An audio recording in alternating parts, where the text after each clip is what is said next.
Hello students, जैसा कि आप लोगों को विदित हो कि हमारे बोर्ड के जो पेपर हैं बिल्कुल सर पे आ रहे हैं। कक्षा 10 और 12 के छात्र छात्रों को अपनी तैयारी बिल्कुल पूरी करनी चाहिए। इसके मद्देनजर मेरा नाम भारत सिंह है और हमारा जो चैनल का नाम है वो है लर्न एंड ग्रो। इसमें आपको हिंदी का पूरा मटेरियल हम देंगे, मनीष सर इंग्लिश का देंगे और जो नीचे सर है हमारे वो आपको केमिस्ट्री का देंगे। तो सबसे पहले हमें देखना है कि बेसिकली बच्चे हिंदी में इतना तैयार नहीं करते, वो सोचते हैं कि हिंदी हम पास हो जाएंगे, लेकिन बेटा ऐसा नहीं है। हिंदी भी एक बहुत ही टफ सब्जेक्ट है और अगर आप हाई स्कूल में देखें, भले ही आप मैथ में पास हो जाए, लेकिन आप अगर हिंदी में फेल हैं तो आप समझिए फेल हो जाएंगे। इसलिए हिंदी में आपको पूरी तैयारी करनी है, पूरे जोर शोर से करनी है और किसी प्रकार की कोई शंका, कोई डाउट्स, कोई दिक्कत नहीं होगी, ये मेरी जवाबदारी है। इसके लिए मैं आज से शुरुआत कर रहा हूँ। आपको सबसे पहले देखना है कि हमारा सिलेबस क्या है, हमें पढ़ना क्या है, क्योंकि जब तक हमें ये पता नहीं होगा कि हमें पढ़ना क्या है, हमारा लक्ष्य क्या है, क्या हमें पढ़ना है, क्या नहीं पढ़ना है, तो उसके लिए हमने आज सिलेबस तैयार किया है। इसके बारे में डिस्कस करेंगे आज। तो आप लोग देखिए, अब सबसे पहले हम बात करते हैं गद्य की। तो बेसिकली गद्य में हमारे 4 चैप्टर आने हैं और हमारे 3 चैप्टर कटे हुए हैं। अब पहला जो चैप्टर है मित्रता, रामचंद्र शुक्ल द्वारा लिखित है। इसके लिए रामचंद्र शुक्ल है। इसमें मित्रता के बारे में बताया कि एक मित्र कैसा हो, है ना। इसमें एक पंक्ति बहुत अच्छी लगती है, हम भी बार इसको पढ़ते हैं। कुसंग का ज्वार इतना भयंकर होता है कि यह हमारी सद्बुद्धि का नाश ही नहीं बल्कि सद्वृत्ति का भी क्षय करता है। तो ये इसमें सूक्ति बन जाती है, इसकी व्याख्या कैसे करनी है, रामचंद्र शुक्ल का जीवन परिचय कैसे लिखना है, इन सब चीजों पे हम डीपली चर्चा करेंगे अपने वीडियो में, हम आपको सब बताते जाएंगे। ममता जयशंकर प्रसाद, ये बड़े इंपोर्टेंट लेखक रहे हैं जयशंकर प्रसाद, इनको भी पढ़ेंगे। भारतीय संस्कृति डॉक्टर राजेंद्र प्रसाद।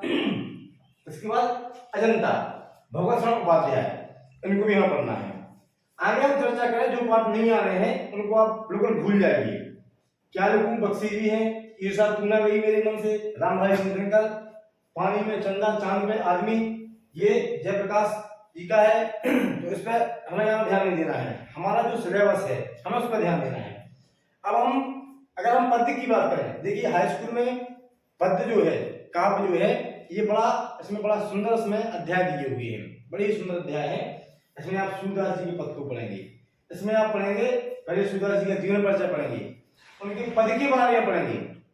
अब चूंकि सूरदास जी के जो पद है ये भगवान की बाल लीलाओं का बड़ा सुंदर वर्णन किया है इसने। किलकत कान गुटरवन आवत, मन में कनक नंद के आंगन, बिंब पकड़ धावत, कबम नरक हरि आप छाया को कर सो पकड़ चाहत।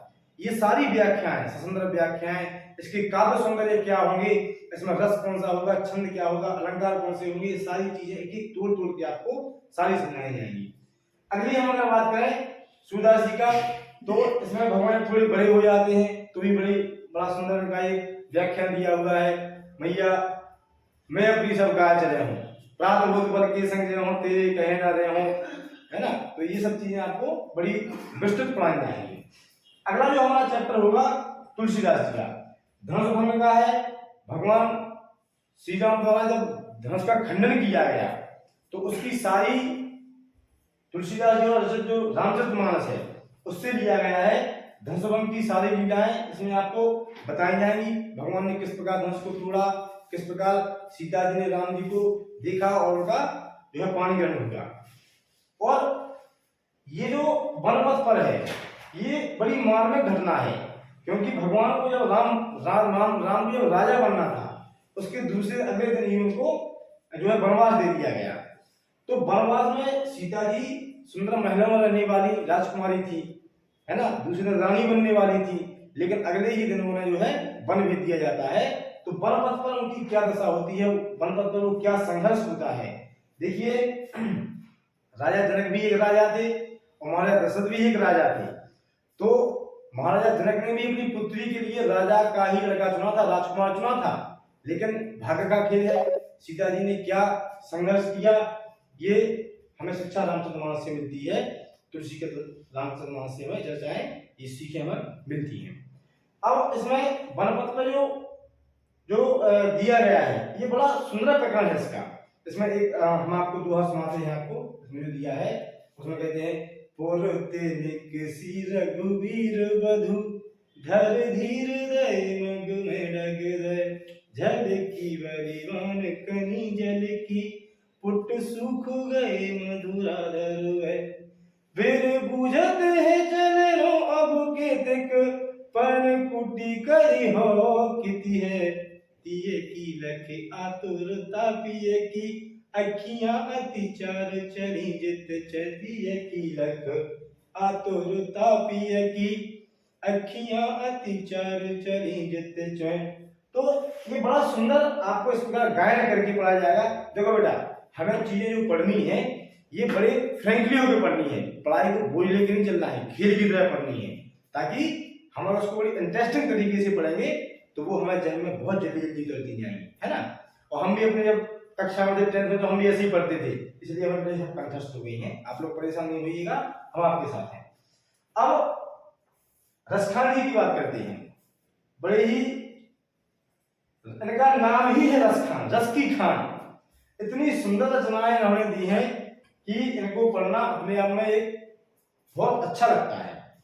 और इनके सवैया है, इनके कवित्व हैं, है ना। इनका एक बड़ा सुंदर सा सवैया में याद आता है, मानुस हो तो वही रस खान बसो ब्रज गोकुल गंध के वन जो खग हो तो कहा बस मेरो जो खग हो तो कहा बस मेरो जो पशु हो तो कहा बस मेरो चरो नित नंद की धेनु मयारन।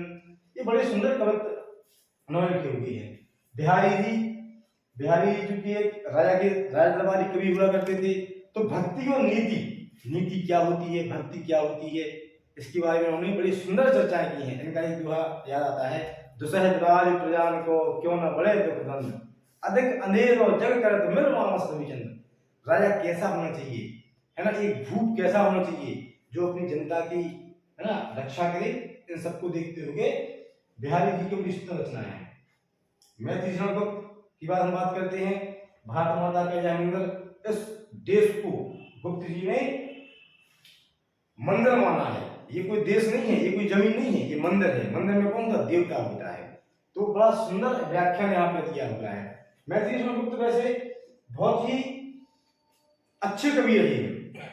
कक्षा 9 का हमें इनका पंचवटी का वो याद आता है, जब पंचवटी में भगवान जो है बैठे हुए हैं, एक पर्णकुटी में बैठे हुए हैं, चारों चंद्र की चंचल किरणें खिल रही हैं जलथल में, स्वच्छ चांदनी बिछी हुई है अवनी और अमृतल में, पलक प्रकट करती है धरती हरित तृणों की नोकों से, मानो झीम रहे हैं तरवी मंद भवन की झोंकों से, है ना।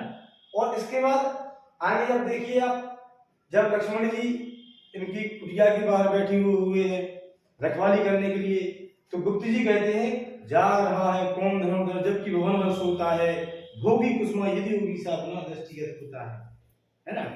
मृत्यु रूप मालिन्य मीटने स्वामी संग जो आई है, 3 लोक की लक्ष्मी ने कुटी आज अपनाई है। तो बड़ा सुंदर वर्णन किया हुआ है। आगे प्रकृति के बारे में बताया है। तो ये 9th की बातें हैं, जो कि हमें ज्यादा इस पर डीपली नहीं जाना चाहिए। हम चूंकि इनके बारे में बता रहे थे, मैथिली गुप्त के बारे में, ये बड़ी सुंदर कवि रही है। महादेव वर्मा हिमालय से, हे चर महान छू श्वेत भाव, है ना। तो हम इनको पढ़ेंगे, बहुत विस्तृत पढ़ेंगे, बड़ा सुंदर पढ़ेंगे। सुमित्रा पंत चीटी, ये बड़ा इंटरेस्टिंग, हमने जीवन में चीटी से अच्छा कोई चैप्टर नहीं देखा, क्योंकि हम उन छोटी चीजों के बारे में सोचते नहीं हैं, लेकिन चीटी को उन्होंने इतना सुंदर यहाँ पे प्रदर्शित किया है कि मानो जो भी एक हमारा फैमिली मेंबर है, एक हमारे परिवार का सदस्य की तरह है। उन्होंने कहा है चीटी को देखा सबने देखा, वह सर काली देखा तमके तागी सी जो हिलमुल है पील का भांति, देखो ना किस भांति, गाय चलाती दूध खिलाती बच्चों की निगरानी करती। तो चीटी के बारे में बताया कि चीटी सामाजिक प्राणी किस प्रकार से है और उससे हमें क्या सीखें मिलती हैं। तो हम चीटी को भी पढ़ेंगे। माखनलाल चतुर्वेदी पुष्प की अभिलाषा। एक देश के प्रति, एक नौजवान का अपने देश के प्रति क्या दायित्व होना चाहिए, है ना। इनका एक पंक्ति हमें याद आती है, चाहे नहीं मैं सुर वाला के गहनों में गूंथा जाऊं, चाहे नहीं मैं बिन प्यारी में माला को दिल चाहूं, चाहे नहीं सम्राटों की सब पर हे हरि में डाला जाऊं, मुझे तोड़ देना बनमाली उस पथ पर देना तुम फेंक, मातृभूमि पर शीश चढ़ाने जिस पर जावे वीर अनेक। बड़ा सुंदर प्रकरण यहाँ पर जो है पुष्प की अभिलाषा में दिया हुआ है। सुभद्रा कुमारी चौहान की हम बात करते हैं, झांसी की रानी समाधि पे इन्होंने कहा है, यह समाधि है लघु समाधि है झांसी की रानी की, अंतिम लीला स्थली यही है लक्ष्मी वरदानी की। उन्होंने झांसी की रानी को रानी से प्यारा माना है, उनकी समाधि को, क्योंकि हमारे पास वो एकमात्र अवशेष बचा है उनकी यादों को लेकर के, जिन्होंने अपने देश की स्वतंत्रता के लिए, अपने स्वराज की रक्षा के लिए अपना संपूर्ण नछावर कर दिया था। ऐसी महारानी के लिए सुभद्रा कुमारी चौहान ने जो है सच्ची श्रद्धांजलि अर्पित की है। और अशोक वाजपेयी भाषा एकमात्र अनंत है, और श्याम नारायण पांडे जो है हल्दी घाटी, ये महान प्रताप जी पे लिखा है, उनके घोड़े जो है चीतक पे लिखा है, बड़ा सुंदर प्रकरण सुना है। अब यहाँ पे हम बात करें जो कटा है यहाँ पे चंद्रलोक में प्रथम बार पंडित जी द्वारा रखा गया है, ये इनका कटा हुआ है। ध्यान रखना बेटा, पंडित जी का चीटी यहाँ पे है और चंद्रलोक में प्रथम बार कटा हुआ है। चंद्रलोक में प्रथम बार मानव ने किया पदार्पण, है ना, तो ये कटा हुआ है। जवानी चतुर्वेदी जी की कटी हुई है, माखनलाल चतुर्वेदी की, और पुष्प की अभिलाषा है ना। प्राण अंतर में लिए पागल जवानी, है ना, बह रही नदियां बहे नभ के सितारे, तो ये बड़ा सुंदर है, लेकिन ये कटा है, हमें इसको नहीं पढ़ना है। नदी केदारनाथ जी की कटी हुई है। युवा जंगल वाजपेयी जी का कटा हुआ है। वर्षा सुंदरी की प्रति महादेवी वर्मा का कटा हुआ है ना। रूपस तेरागन के पास ये सब कटा हुआ है। अच्छा, हमें ध्यान रखना है खंड काव्य का, हमें ध्यान रखना है। तो खंड काव्य बेसिकली आपके पेपर में बहुत से आएंगे, अग्रदूत आएगा उसमें, है ना, ज्योति जवाहर आपके में, इतना ध्यान रखना है, हमें ज्यादा कुछ नहीं पढ़ना है। उसमें जो मेन चैप्टर है, एक ना वीडियो बनाएंगे, उसमें खंड काव्य पे ही चर्चा करेंगे। हमारे खंड काव्य में जो है जवाहरलाल नेहरू के बारे में बताया गया है। मैं लगा देखने मानचित्र भारत न मिला तुझको पाया, जब तुझको देखा नैनों में भारत का चित्र उभर आया, है ना। तो इस पे हम बड़ी विस्तृत चर्चा करेंगे। आप लोग बिल्कुल रिलैक्स हो जाइए, पूरे वीडियोस हम आपको बना के देंगे और बड़ी बारीकी से। आप लोग बिल्कुल हिंदी की तरफ से निष्फिक्र हो जाए। बस आपको ये करना है कि लर्न एंड ग्रो, जो हमारा चैनल है, इसको सब्सक्राइब करना है, इसको ज्यादा से ज्यादा शेयर करना है। और बेटा मैं गारंटी देता हूँ उस चीज की, हम आपके लिए अच्छे विद्वान टीचर उपलब्ध कराएंगे। हमारे पास टीचर्स की कोई कमी नहीं है। टीचर्स तो संसार में है, बहुत अच्छे अच्छे टीचर हैं। मैं ये नहीं कह रहा कि आई एम द बेस्ट है, हमारे पास जो टीचर है वही बेस्ट है। हम लोग पूरी कोशिश करेंगे कि आप लोगों को पूरा 100% दे सकें, आप लोगों के सारे डाउट्स दूर हो सकें।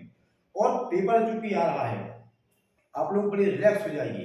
अब देखो, क्योंकि हम बुंदेलखंड के हैं, कहावत आपको बताते हैं, कहा गया है कि दवाई की चौक में पुरानी मतलब, है ना। इसका अर्थ है कि दीपावली के दिन अगर भैंस के बच्चे को दूध पिलाया जाए एकदम से, तो उसको जो है लूज मोशन हो जाएगा। इसलिए ज्यादा चक्कर नहीं पड़ना है, आपको जो आता है उसको पढ़िए। बस ये सब आपने पूरे साल भर में पढ़े होंगे, तो इसके हम कुछ आपको बेसिकली इतने अच्छे नोट्स, इतने अच्छे तरीके से समझाएंगे कि आपको कोई दिक्कत नहीं हो पाएगी। इसके अलावा हमारा संस्कृत का है, इसमें बन नहीं पाया, इसकी हम अगली वीडियो में बताएंगे संस्कृत में क्या आना है क्या नहीं आना है, ये सारी चीजें हम बताएंगे आपको। और रस, छंद, अलंकार, संधि, समास, प्रत्यय, उपसर्ग, ये सारी चीजें बिल्कुल आप ये समझाइए कि आपकी तैयार हो जाएंगी। और अब चूंकि समय कम है, नहीं तो हम इतनी अच्छी वीडियो बना के डालते कि आपको इंटर तक संधि समास नहीं पढ़ने थे, आपको इंटर तक जो है छंद नहीं पढ़ने थे। ये चीजें बहुत अच्छी आपकी तैयार करवा दी थी, और कोशिश करूंगा मैं कि आपके बहुत अच्छे नंबर आए और बहुत अच्छे से आपकी सारी वीडियो में बना सकूं। धन्यवाद।